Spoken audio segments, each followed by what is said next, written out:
and the President of the French Republic.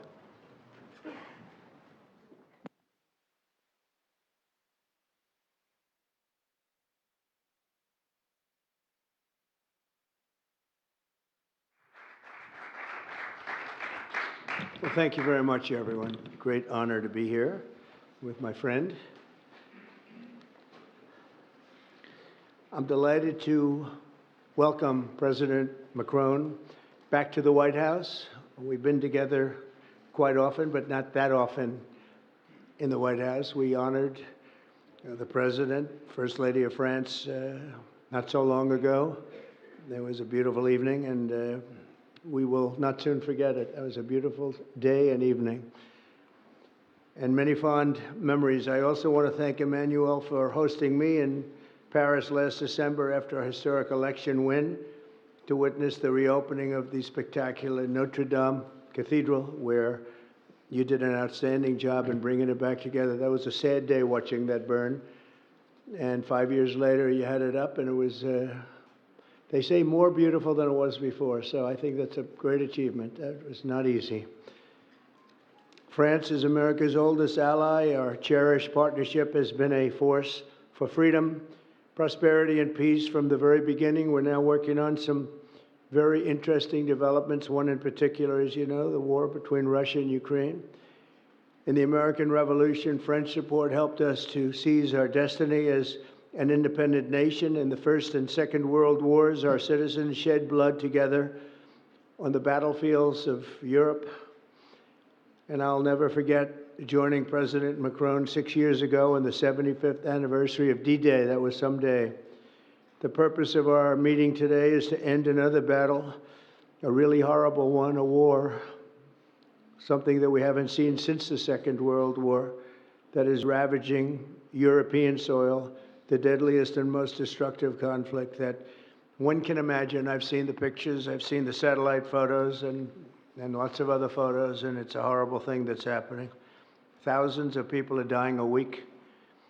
This very day is the third anniversary of the invasion of Ukraine, which would never have happened if I was president. That was not going to happen. The horrors of this gruesome and bloody war can scarcely be overestimated. Hundreds of thousands of people, Russians and Ukrainians in particular, have needlessly died. An entire generation of Ukrainians and Russian men has been decimated. 1,000-year-old cities have been turned into rubble. Those beautiful spires that you used to see there, they were most beautiful in the world, they say, are lying in heaps of rubble, blasted to smithereens. It's time to end this bloodletting and restore peace, and I think we're going to do it. We've had some great conversations, including with Russia. Since my return to the White House, we've made more progress toward that goal in 1 month than occurred in the past 3 years. And I've spoken with both President Putin and President Zelensky. And again, a lot of good things toward peace are happening, moving it, I think, pretty quickly.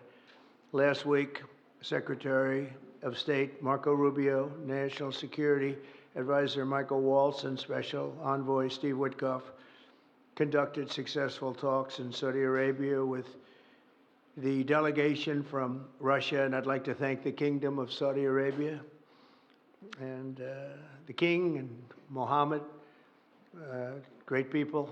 They're really working hard to get this done. Our focus is on achieving a ceasefire as soon as possible and ultimately a permanent peace.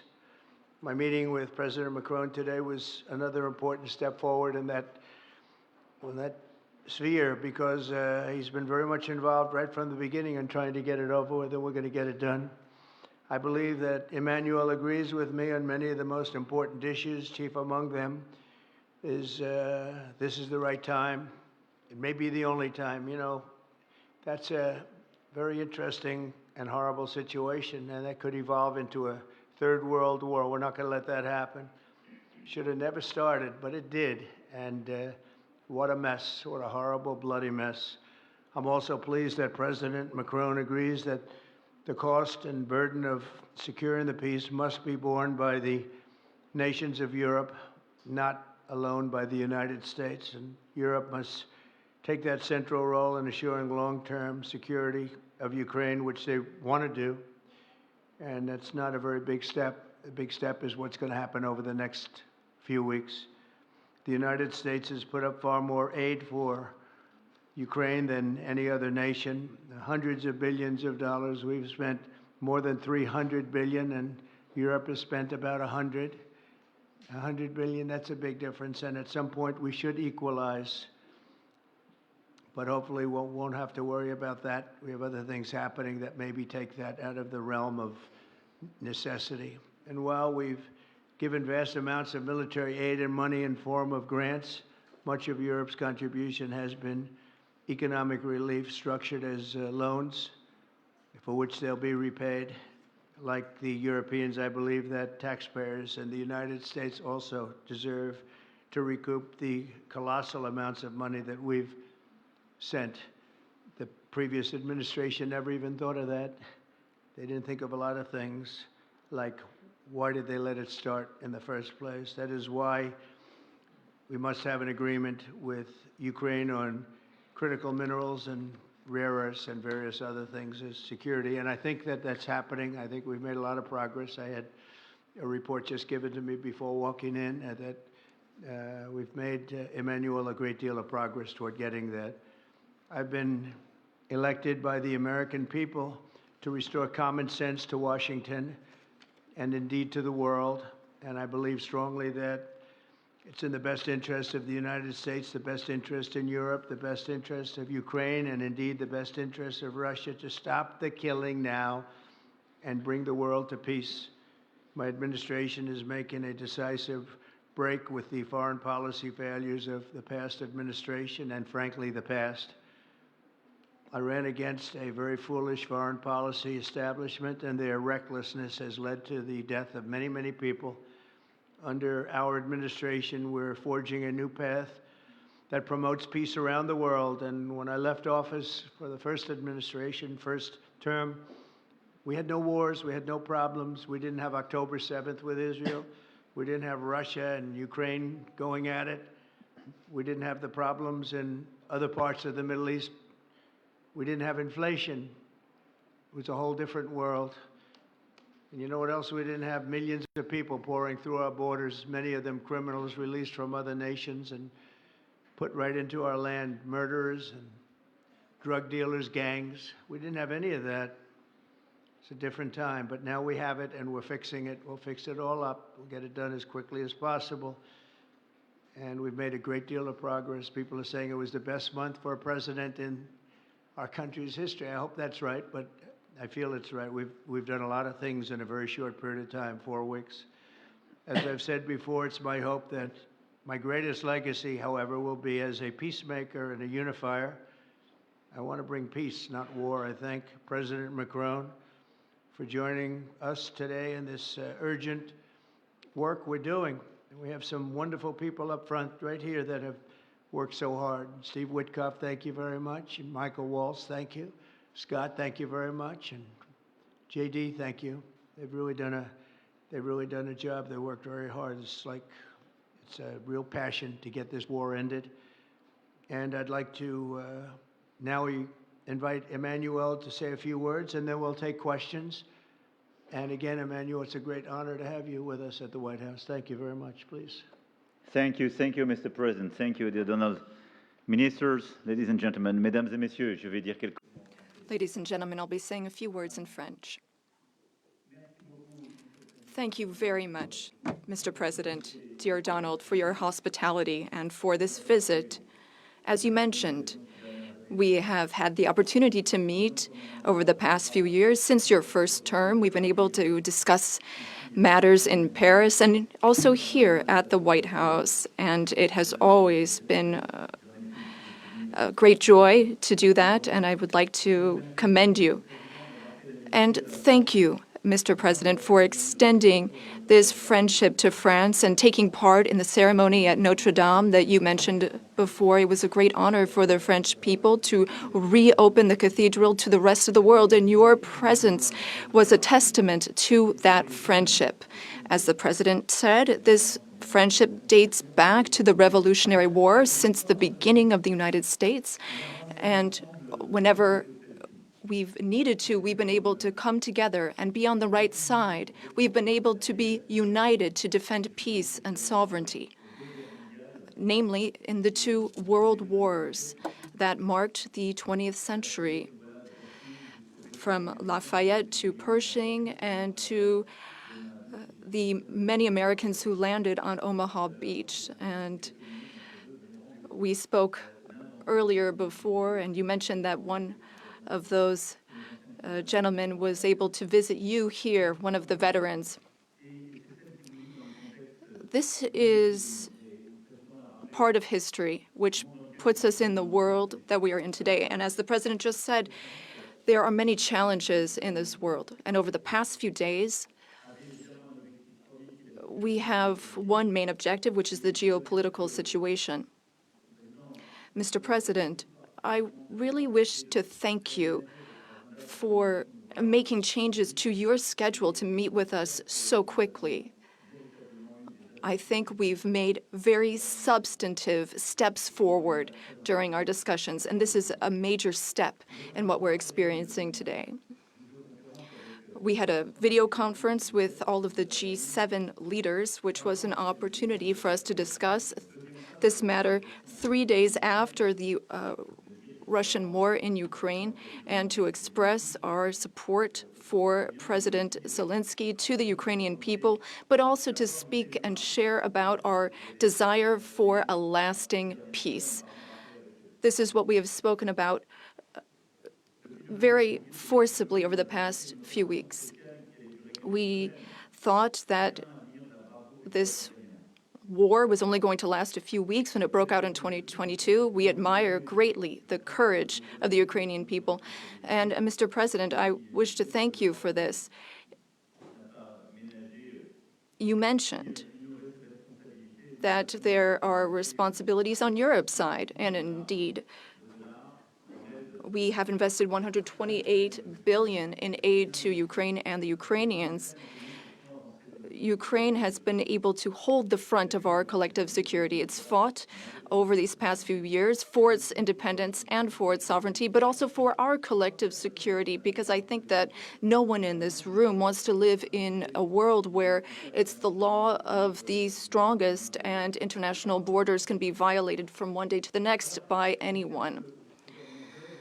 Over the past few hours, and as you mentioned this, Mr. President, we've been able to see a few things take shape. First of all, allow me to commend you on your decision to work with President Zelensky and to conclude this agreement that's so important for the U.S. and Ukraine on rare earths, critical minerals, but also having substantive conversations with President Zelensky during this key phase of achieving this deal, which is a major commitment to Ukraine's sovereignty, and I think that's very commendable. We also have a shared desire to build peace. We will have this responsibility. This is 10 years after the war started in Crimea, and then we saw the events in the Donbas region and along the northern part of the country.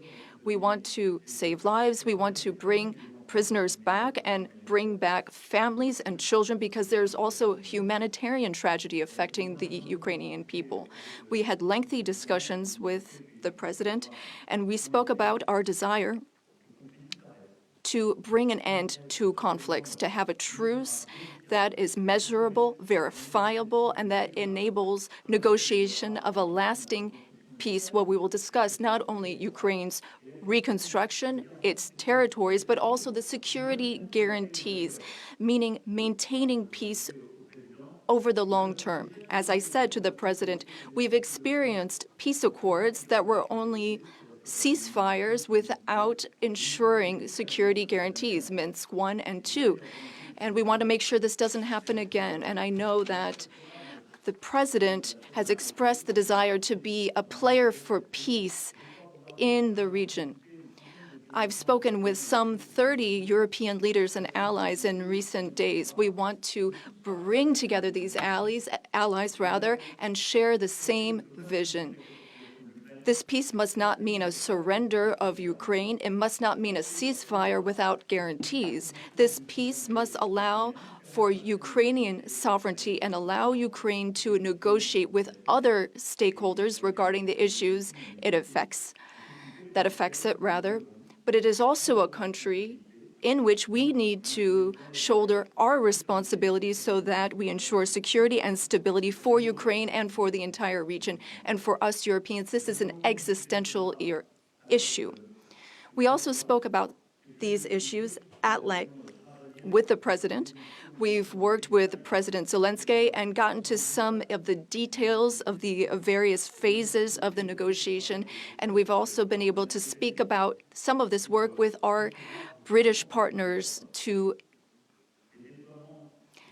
talk about deployments of peace forces on Ukrainian soil, which are part of these security guarantees. Other countries are ready to join in this effort. Solidarity and support from the U.S. will be crucial to this, and I thank you, Mr. President, for beginning to work with us on this issue. And the agreement that you are preparing to sign with Ukraine and with all of these discussions we've had are very solid guarantees that we are understood and that we have the same wish, peace as soon as possible, lasting, solid peace for everyone. And the renewal of an international situation where we are all able to shoulder our responsibilities, Europeans shouldering their responsibilities alongside their American allies who will shoulder their own responsibilities. I also wanted to be very clear, Mr. President, about Europe's commitment. We have committed to building a lasting peace. As Europeans, we have committed to being stakeholders in these security guarantees. And we are also well aware that Europeans need to do more for security in Europe, for defense in Europe, and to more fairly share the security burden that your country has been carrying for so many years. Mr. President, you know how much friendship I show towards you and I have towards you since your first term. Europe is very clear-eyed about this. We know what we need to do as Europeans, given the threats surrounding us and the responsibilities that we must shoulder. We spoke about the Versailles Agenda, which allowed the Europeans to take a historic step and increase their investments. Europeans are ready to do even more and to go even farther. And several leaders said that to me before I came here to meet you. Mr. President, dear Donald, you spoke about this peace through strength. We fully share that because we must recognize the sacrifices made by the Ukrainian people and what we owe to them. The President and I also spoke about economic matters and our desire to see more prosperity in the United States and in Europe. We had discussions which will be carried on by our teams, our ministers and secretaries, to flesh out some of those ideas. But the idea is to have fair competition and no bias within competition between our industries. Now, the American and European economies are extremely intertwined. Some 1.5 billion in trade, trillion rather, in goods and services, and I know you've spoken about wanting to look at the balance of payments.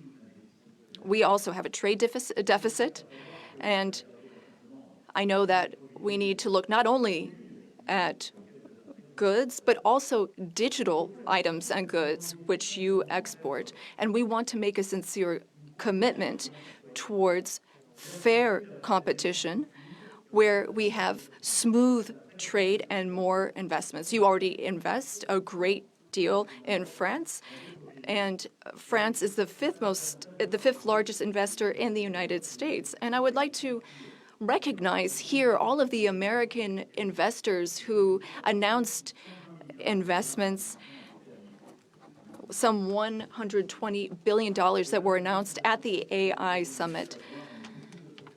This is our wish. We want to have more prosperity on both sides of the Atlantic. We have a shared agenda in that regard. We also spoke about the Middle East, among other subjects. And here again, we have the same desire. We don't want to see Iran obtain nuclear weapons. We don't want, or rather, we want an approach with partners in the region that we can trust. Given Iran's nuclear activities, we want to limit its ballistic capabilities and avoid any type of regional destabilization. With respect to Syria and Iraq, we also share the same desire. We don't want to see Islamic terrorist groups resume any of their activities, because for some time our armies have very bravely been engaged in the Gulf, as you have led, and contributions have been significant and helped stability in the region. And I say this with great sincerity. France was affected by a terrorist attack in 2015, which was linked to the terrorist activity in Syria. And we are in that region at your side to work for more security. Ladies and gentlemen, we had extremely productive discussions this morning during the conference, and we spoke with our ministers and counselors and advisors. And I wish to say, after speaking with President Trump, I fully believe that there is a path forward. We share the same beliefs. We know what work needs to be done, and in the weeks to come, we will work on that. Our teams will come together in various formats to make sure that we have this solid, lasting peace with great strength. Mr. President, thank you so much for welcoming me here today. Thank you so much for these productive discussions and for your commitment. Thank you, dear Donald. Thank you, Emmanuel. Thank you very much. Okay, thank you very much. Brian, would you like to ask a question? Go ahead. Mr. President, welcome, President Trump. I just want to touch upon real quickly the Harvard poll that came out that had, thank you very much, the Harvard poll that came out had you up 9+ points, and all of your agenda that you ran on, you're accomplishing that. You got the support of the American people, including stopping the war in Ukraine. If you can comment on the latest Harvard poll, I appreciate that. Well, I was honored by it. It was a big poll, and it's usually a poll that leans on the other side of things, the other side of the world, so to speak.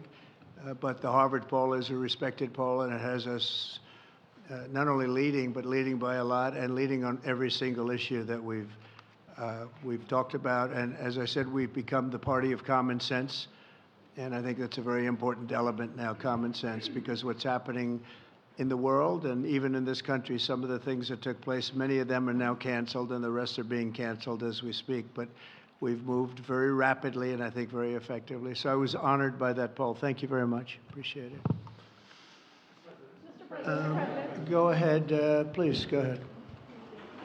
Mr. President, you said before that you would like to see Russia. Yes, go ahead.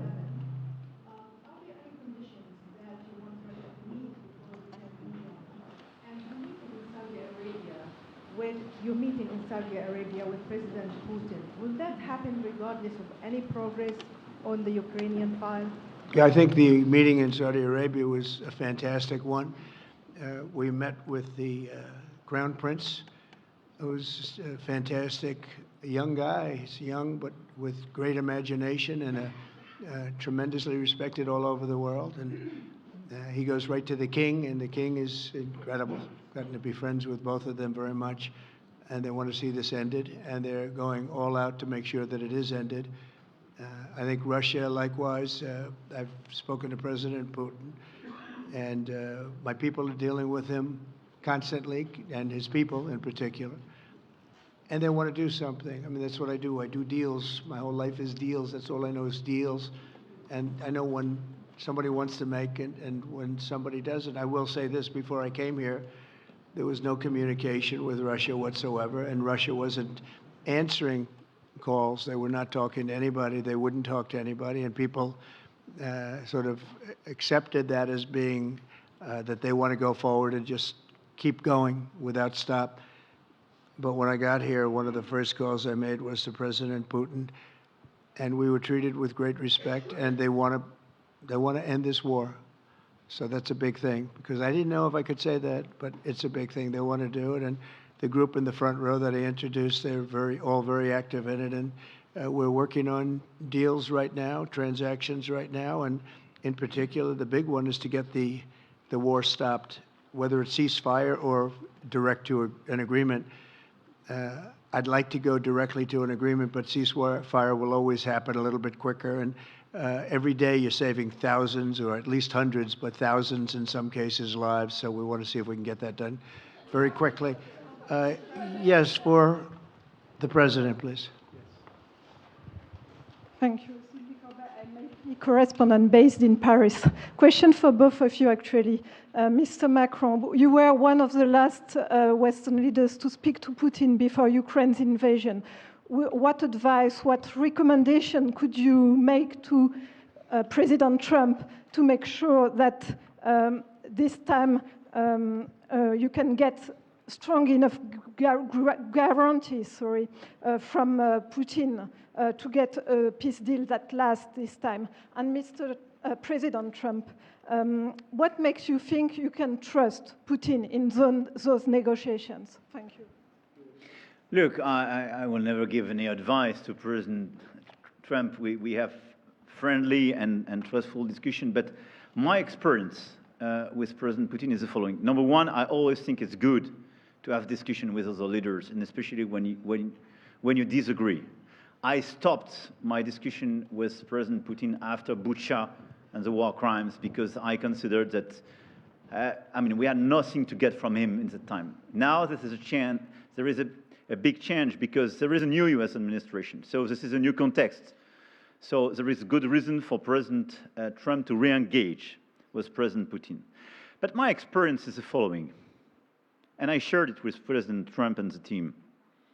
In 2014, our predecessors negotiated peace with President Putin. But because of the lack of guarantees, and especially security guarantees, President Putin violated this peace. And I had several discussions, especially beginning of 2022, several times, 7 hours with President Putin, 15 days before launching of the attack. He denied everything, but we didn't have security guarantees. So this is why being strong and having deterrence capacities is the only way to be sure it will be respected. And I insisted on that, and this is why I believe that the US has the capacity to do so. And this is why I think we should never say, I will never send any boots on the ground, because you give a blank check to violate any type of commitment. So I think it's good to have discussion. I think it's useful to have negotiation. I think it's super important to go to the peace. But my strong point was to say, let's try to get something first which can be assessed, checked and verified. And let's be sure that we build sufficient guarantees on the short run. And this is where we are ready to be engaged. As for France, a lot of my European colleagues are ready to be engaged. But we do need this American backup, because this is part of the credibility of the security guarantees, and this is our collective deterrence capacity. And I have the feeling that the President has this capacity. I think it's very much to the benefit of Russia to make a deal, and I feel that we'll do that. It is what it is. Again, it's a war that should have never been started. It's a war that would not have been started if I were president, but it did start, and it's at a terrible level where cities are burned down and shot down to the ground. It looks like demolition sites, a whole big pile of demolition sites, and we got to get it stopped. Too many people, too much agony. The whole culture is destroyed when you rip down some of those really ancient or near ancient buildings. It's so sad to see, but I think it's very much to the benefit of this tremendous distrust on both sides. That's why it's good that I'm coming in now. But I think it's to the very much benefit of Russia to make a deal and to go on with leading Russia in a very positive way. That's what you have to do. But I really believe that he wants to make a deal. Maybe wrong, but I believe he wants to make a deal. Yeah, go ahead, please. Next week, there's a key deadline for your Canada and Mexico tariff. Pour les droits I believe those countries have done enough on the border to stop those from taking effect. And for President Macron, I'm wondering if you believe that this critical minerals deal with Ukraine represents a de facto security guarantee by the United States, since the U.S. would have an interest in protecting those reserves in Ukraine. Thank you. We're on time with the tariffs, and it seems like that's moving along very rapidly. We've been mistreated very badly by many countries, not just Canada and Mexico. We've been taken advantage of. We were led by, in some cases, fools, because anybody that would sign documents like they signed, where they were able to take advantage of the American people, like has happened over the last long period of time, except for a little 4-year period that took place 4 years ago. But anybody that would agree to allow this to happen to our country should be ashamed of themselves. No, the tariffs are going forward on time, on schedule. This is an abuse that took place for many, many years. And I'm not even blaming the other countries that did this. I blame our leadership for allowing it to happen. I mean, you know, who can blame them if they made these great deals with the United States, took advantage of the United States on manufacturing, on just about everything. Every aspect that you can imagine, they took advantage of. I look at some of these agreements, I'd read them at night, and I'd say, who would ever sign a thing like this? So the tariffs will go forward, yes, and we're going to make up a lot of territory. All we want is reciprocal. We want reciprocity. We want to have the same. So if somebody charges us, we charge them. It's very simple, but it'll be very good for our country. Our country will be extremely liquid and rich again. Plus, we're doing other things, as you know. We're finding tremendous waste, fraud, and abuse at levels that nobody thought possible. You're seeing what's going on. And that was also part of the Harvard poll. Do you agree with what President Trump is doing with Elon and others that are looking for the waste, fraud, and abuse? And the numbers were staggering. It was like 70% to 2%. Everybody wants to find out. They don't like it. And, you know, the radical left or whoever it may be starts screaming about the Constitution, but it has nothing to do with the Constitution. It has to do with fairness to this country. It has to do with being ripped off. And when you read the things that all of these billions, and I mean many billions, hundreds of billions of dollars have been spent on, that's all you have to do is stand up here and read them. I could stand up all day and read the kind of things where we're spending all of this money. The good news is that when you think of how rich a nation we can be when we get rid of this, you know, sometimes you'll buy a company and you'll see it was really well run. They accounted for every penny. Well, not much you can do there. You got yourself a bad deal. This one is the exact opposite. Tremendous fraud, tremendous waste. And when you think of what it is, you know, Elon uses an expression, caring. If we had people that cared, just cared a little bit when they did contracts, when they negotiated with outside vendors on behalf of the United States. That's what I'm doing now. I'm negotiating for the people of the United States. So we're doing a great job of it. I will say we found it'll be hundreds of billions of dollars of waste and fraud and abuse. Thank you. Please. Look, I think this discussion is a very important one. First, because it's important for the US, and it will be a good occasion for a first very important meeting between President Trump and President Zelensky. Second, I think there is a lot of economic upside on both sides. And third, de facto, there is a recognition of Ukrainian sovereignty, a recognition of the Ukrainian interests, and this is de facto a very important alignment of interests. Now, the security guarantees will be negotiated in due time in a full-fledged package of a peace security. But this peace, as it is now written and negotiated, and as this meeting is scheduled, is an important step forward, full-fledged peace agreement. Okay, please, go ahead. To the President. Monsieur le Président Trump, President Trump, President Macron. to make a deal with Putin. So when you do a deal, it's a win-win deal. What are you giving to him and what is he going to give you, to America? And I was impressed by the way you referred to Notre Dame and that you were impressed by the reconstruction of Notre Dame. A lot of Americans have sent money to Paris to participate to the reconstruction of Notre Dame. As a President of the United States, are you going to contribute to the reconstruction of Ukraine? Et Monsieur le Président Macron, President Macron, what for you is the main area of progress in your meeting with President Trump? Can you confirm that there is an agreement to send European peacekeeping troops? Will France participate in that? How many troops? What would they be doing? Would this represent a great danger to send French and European troops to Ukraine? Well, I guess it's a little strange question because you ask whether or not we're going to, on behalf of the United States, contribute to Ukraine. I mean, we're in there for about $350 billion. I think that's a pretty big contribution. I do appreciate the first part of your question, however, because I think they've done an incredible job with the Cathedral of Notre Dame. I think the president has done. I know he headed it up, and I know how hard he worked, and it took a period of time, but really not a long period of time considering what that was, so delicate, so beautiful. And I was there, and I saw the work, and I'm very good at construction. I know good construction. I know bad construction. They did a beautiful job, and this man has to be given a lot of credit for that. It's an incredible cathedral. Most people thought it couldn't be saved, and if it was, it would have to be built in a different form, and we didn't want to see a different form.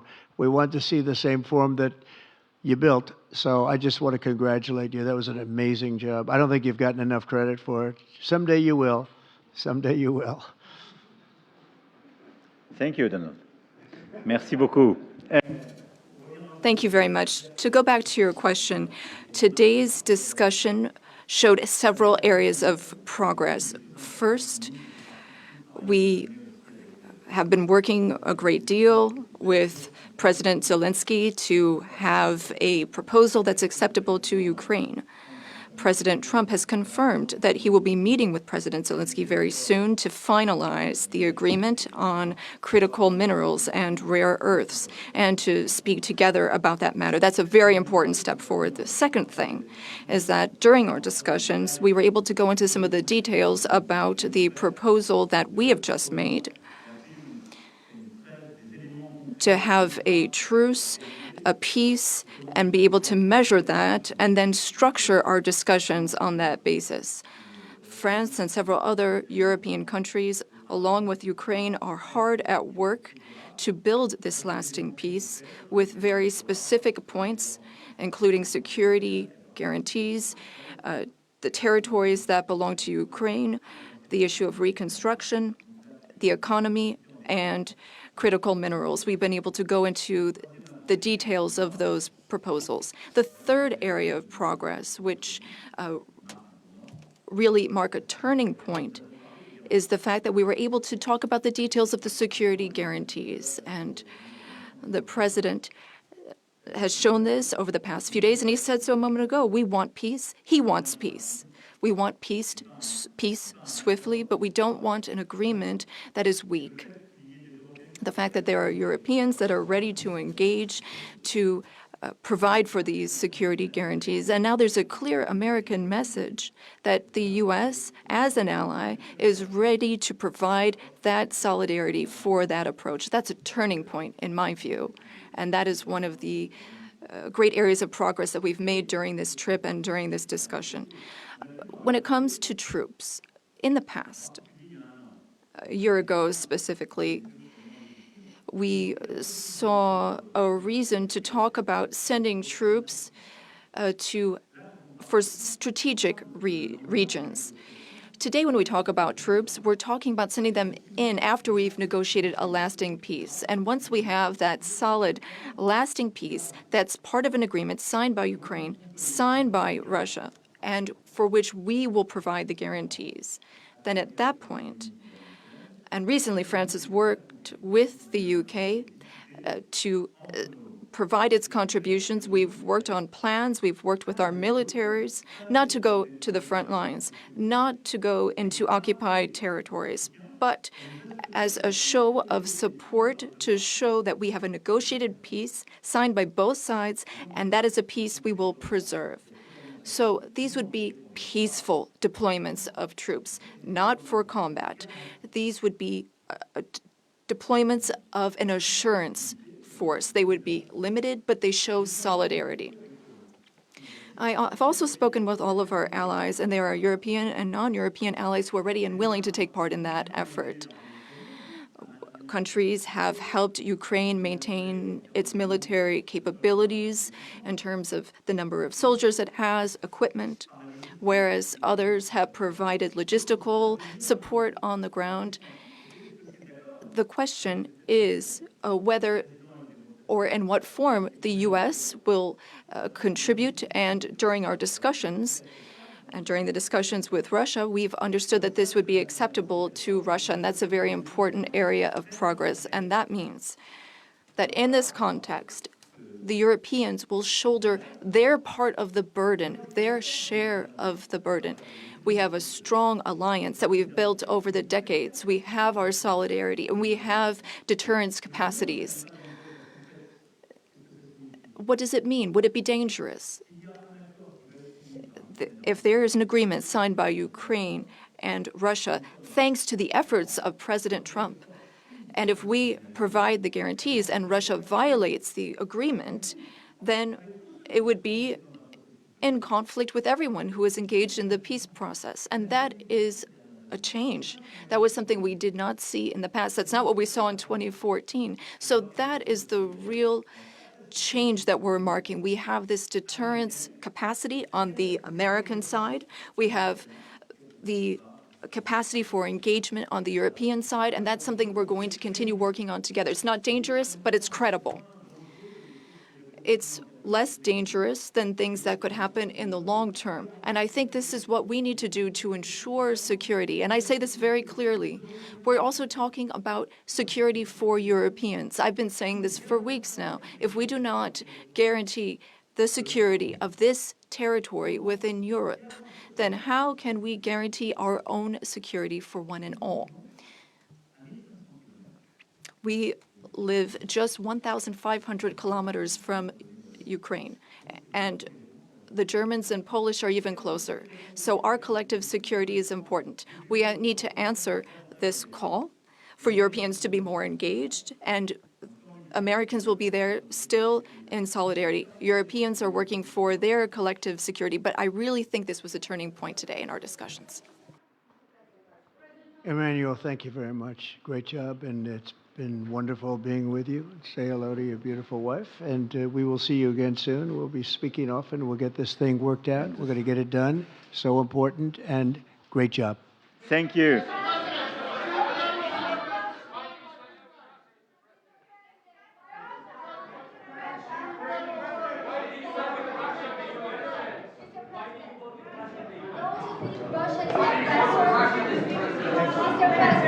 Russia